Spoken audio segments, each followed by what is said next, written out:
to accommodate a queen-size bed lying sideways at the very back of the bus, my current plan calls for the floor of the wet bath to be no more than 40 inches in this direction.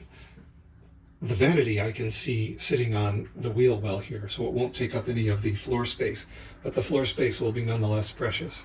I've been noodling about this for weeks, and my plans may yet change, but the current plan is to build a freestanding composting toilet, as compact as I can reasonably make it, that will live in this space, but which can be moved out into the hall when it's time to take a shower. I just bought this wooden, presumably plastic-coated toilet seat. It's more rounded rather than elongated because the space it's fitting in is pretty modest.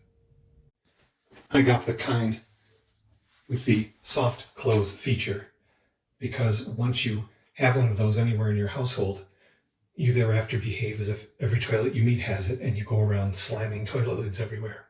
Also, if the toilet seat is up when the bus lurches into motion, it won't slam.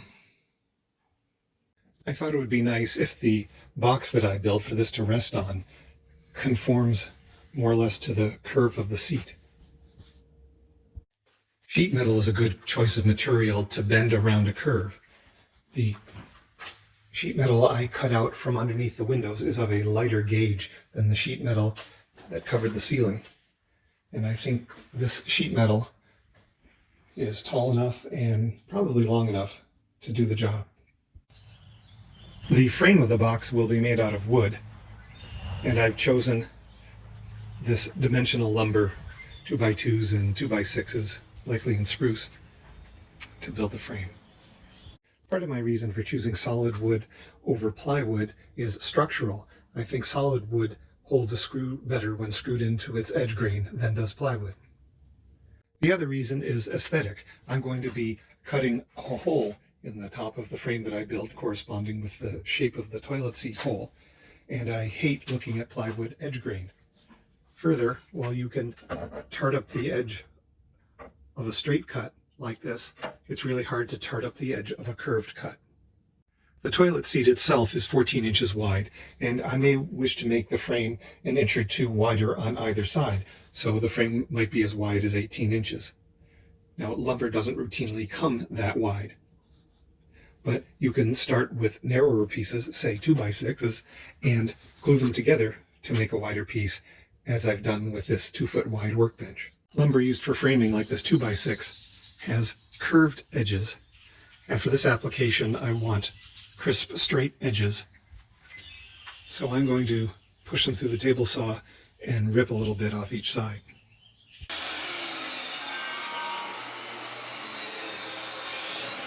I'm liking these crisp edges a lot better. To keep the toilet stable, I want the boards that will form the bottom of it to be the full thickness. That'll add weight and lower the center of gravity. But for the board that will form an upper piece in the frame, I'd like to thin this down a little bit. And I'm going to use a planer to do that. Throws off a lot of sawdust.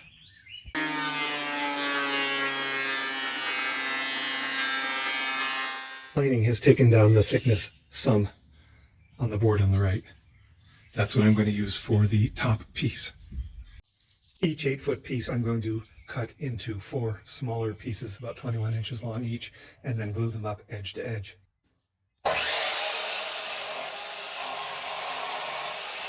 Without using a jointer to truly clean up and straighten all those edges, they won't all be perfectly straight. But some are straighter than others, and sometimes you can line up the board so that the curve on one cancels out the curve on the other. This combination works pretty well.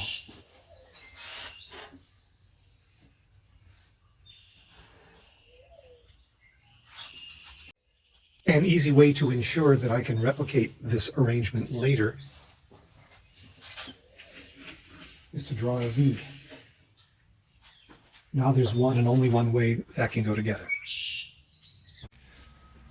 By the way, marks like this made in pencil will sand off pretty easily if you're going to apply a clear finish, and paint will cover pencil if you're going to paint. Unless the quality of paint has improved dramatically in recent decades, I would never ever use ballpoint on wood, because in my experience it'll bleed through 6 coats of paint. As wood dries, the rings tend to flatten, which can cause cupping.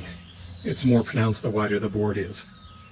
When you're doing a glue up like this, you can counteract that effect some by alternating. Here the rings are going in this direction, and here they're going in this direction. I'm going to use an outdoor weatherproof glue to glue these 4 pieces together and then clamp them together and leave it overnight. It's desirable to have all these boards at the same level, none higher than the other. But when you're trying to align 4 boards while you're clamping them, it's easy for them to slip out of alignment. To keep the boards in alignment while the glue is setting, I'm going to use biscuits. Biscuits are oval-shaped pieces of compressed wood that swell on contact with water-based glue. This is a biscuit saw. I'm going to use the saw to cut half an oval on each edge of the board. Then I will put glue along the edge and in the crevices created by the saw, and use biscuits to hold everything in alignment. A lot of carpenters like to hate on biscuit joints because they say they don't provide enough strength, but I've used them successfully to build, for example, this chop saw stand and this drill press stand. And in any event, for today's purposes, we're using the biscuits not to add strength, but to provide alignment. I'm tracing the toilet seat roughly where it will go when the project is finished. This won't be as wide. My reason for tracing it is that I can place the biscuits so that they're not cut in half, revealing a profile once I cut out this hole.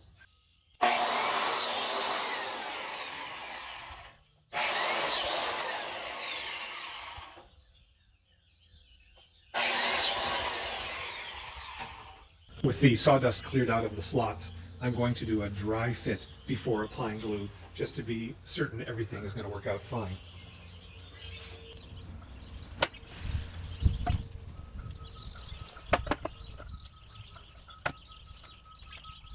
I think that should do it.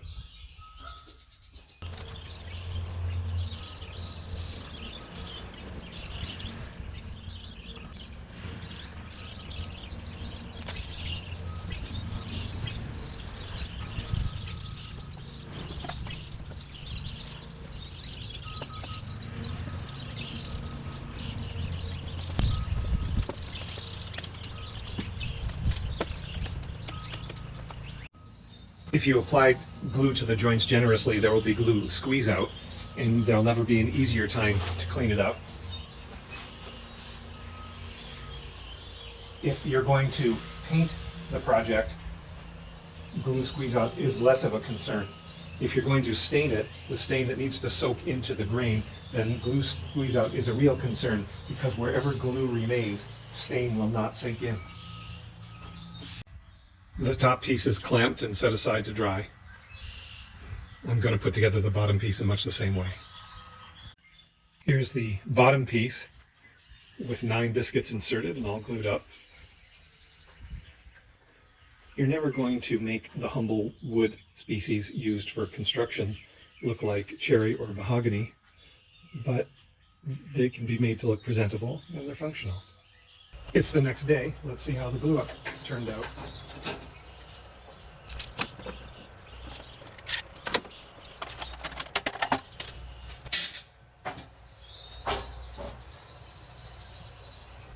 It still looks pretty crude, but it'll clean up. I traced the toilet seat onto the top piece, cut the 2 straight cuts with a circular saw, the curved cut with a bandsaw. Now I'm going to sand down to the line.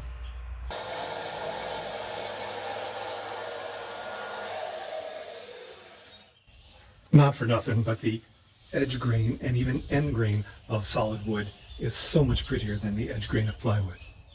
It would be tempting at this point to simply trace the top piece onto the bottom piece and cut it to identical dimensions, but for reasons that will become clear anon, I'm going to hold off on doing that. I've traced the toilet seat, drilled the pilot hole, it's time to cut out the main hole in the top of the toilet.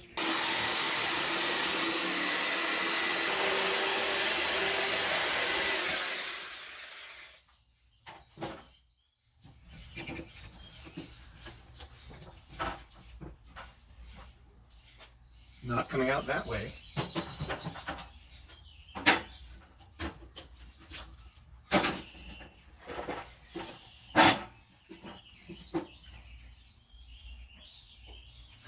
If I smooth this out here, if I can manage to forget its provenance, this might make a passable cutting board for the kitchen.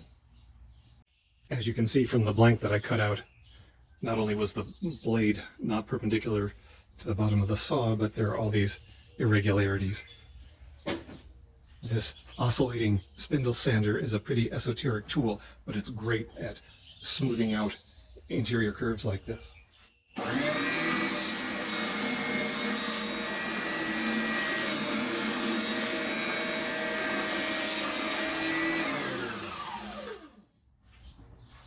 I've been at it for a while,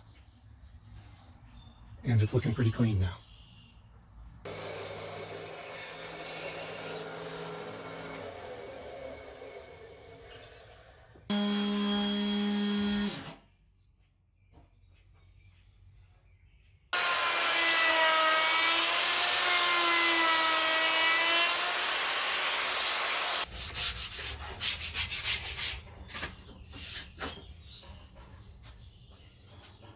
Well, there it is, a cutting board that can trace its history back to a toilet.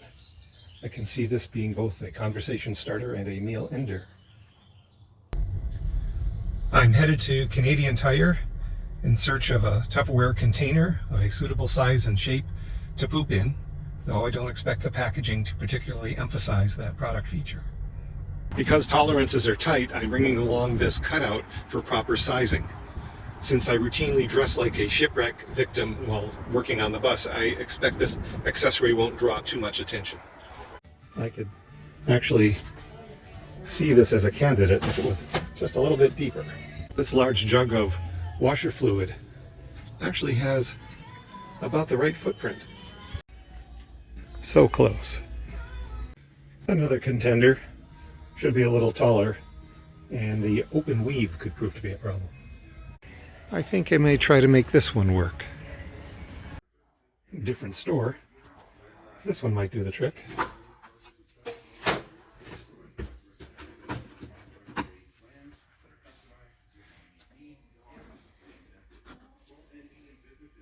Next, I need to carve out from the top of the toilet a place to drop in what I've chosen to be the poop receptacle.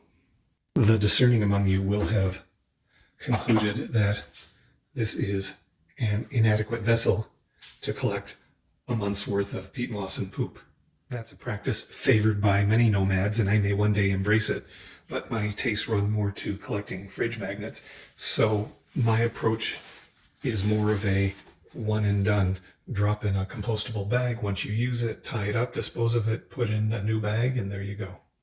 I'm thinking of using the top third of this washer fluid container flipped upside down as the urine diverter.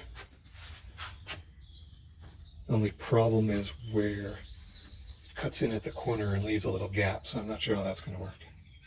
The piece of the jug remaining after I cut off the top third or so has the same geometry where the corners are cut in like this. I'd like to investigate whether using the heat gun I could soften these corners and turn them into right angle corners.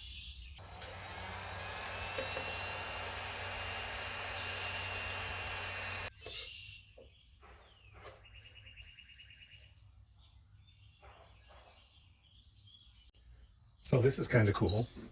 With the original beveled corners, what I propose to use as the urine diverter doesn't stretch all the way across the opening. But where I've used the heat gun to change the corners, it does. For this next step, I'm practicing on a piece of scrap wood. Assuming this was the top of the toilet, I've traced out the perimeter of this bucket, but if I cut to that, then the bucket would fall through. So I've drawn a second line 1/4 inch in from that, and that's what I'm going to cut on.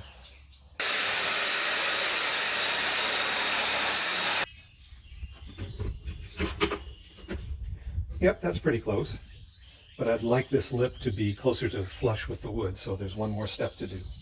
If I set it up right, this router bit with this bearing on top should allow me to create a rabbet here of just the right dimensions.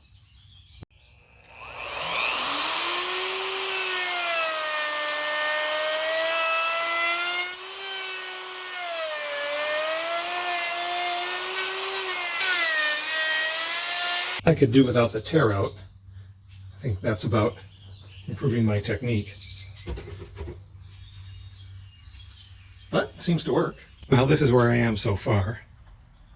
I looked at a number of YouTube videos to try to pin down what the optimal ratio is of poop target area to pee target area. Is it 50-50? Is it 60-40? So I've got to make a decision about that. And for any ratio I'm likely to settle on, this as a urine diverter is likely to simply be too big. So I'm going to have to devise another one.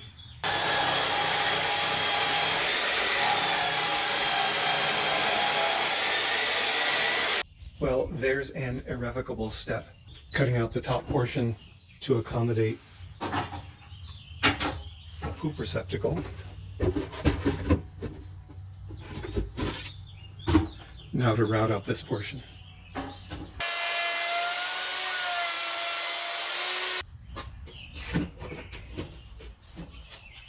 So far, so good.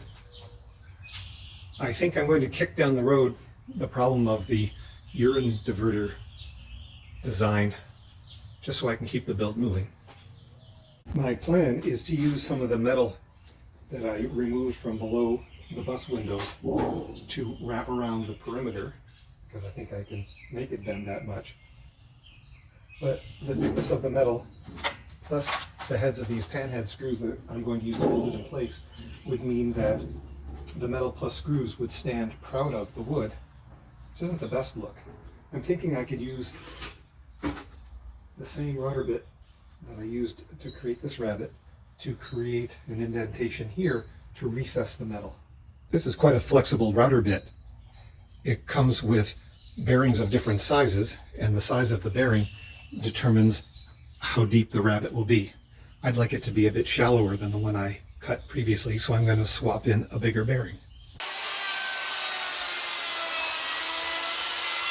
What I've achieved with this pass of the router is to create a groove. I still have to remove the material down here. I can do that by putting this bit in the router and flipping the workpiece over. That depth ought to do it. Earlier in this video I said it would be tempting to trace this top piece onto the bottom piece and cut out the bottom piece as well. It was premature because the profile of the top here is not what we need to duplicate, but rather this indented profile.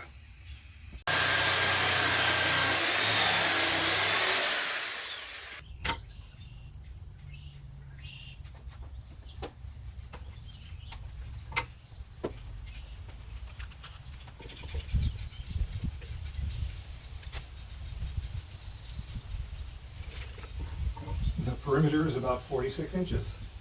The height of the toilet bowls in my house, minus the toilet seat, is 16.5 inches. And that's the approximate width of this sheet of metal. I say approximate because when I was using the grinder to cut it away from the wall, I wasn't overly concerned about cutting in a straight line. So I may have to do a little bit of trimming to even it out.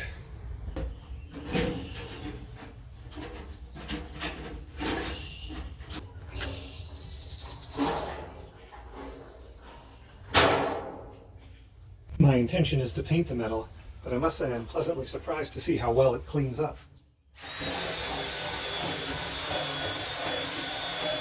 All washed and buffed. There's a green adhesive residue that I can't get completely off here, but I've just decided to put that on the inside so it won't show. This edge is going along the bottom. It's a finished edge. and pre-drilled, so that will be convenient. The two ends are also pre-drilled, a double set of holes on one side, a single on the other. I can't use them both because this is too long. If I use one end, the single hole here will be off center. So I think what we're going to do is make this hole the center, so there will be a screw through it into a wooden member, and measure out from either side and cut it that way. Just as a matter of personal preference, I'm not a big fan of clear finishes on softwoods in home furnishings, particularly so if the wood has knots. So I've applied a couple coats of this sealer to these wood pieces. It's no simple matter to keep knots from bleeding through paint, so let's hope this does the trick. I was noodling overnight about the challenge of creating a properly shaped urine diverter. I put some painter's tape around the perimeter to measure what I needed for that space. The tape measured out to 22 inches. I realized that none of the jugs I wanted to press into service as a urine diverter would fit the space unless the circumference was exactly 22 inches. And what's the chances of that? In coming up with the urine diverter to fit these contours, metal was not my first, second, or third choice of materials. But I couldn't find anything better. It's non-porous, it can be shaped, and so as a placeholder I've fashioned this one, which I can render waterproof. Hopefully I'll replace it with a more suitable material down the road, but it should do for now.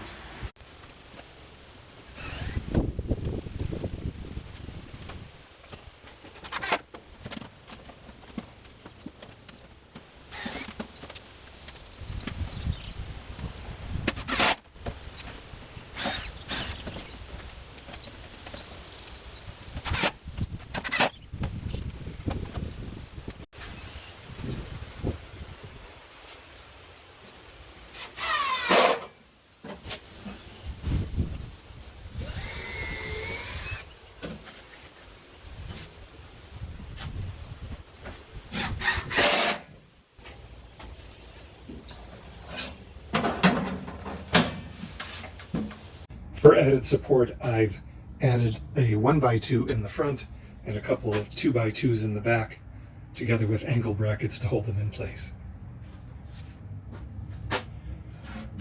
This raw edge is not something I want exposed, so I've got this aluminum angle that I'll be attaching to that corner and over there as well. Here it is with a coat of primer on the metal parts that I added. This is the hospital gown design, open at the back. It's painted, except for a little bit of touching up, and I'm going to want to caulk around any seams. I have yet to complete the urine diverter. I'm waiting on some parts. Most of the potential containers I've looked at to capture the urine are taller than they are wide, but the space I have to work with is substantially wider than it is tall. That's what made me think that this collapsible camping water jug might be a candidate. I can put the poop receptacle in place, and there's still a lot of volume left to capture urine. Now, hauling this into a public washroom, hoping everyone will think it's filled with apple juice, is not anyone's idea of a good time.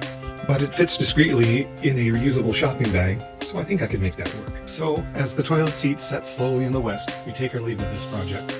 I'll file a video update when I finally get the urine diverter working.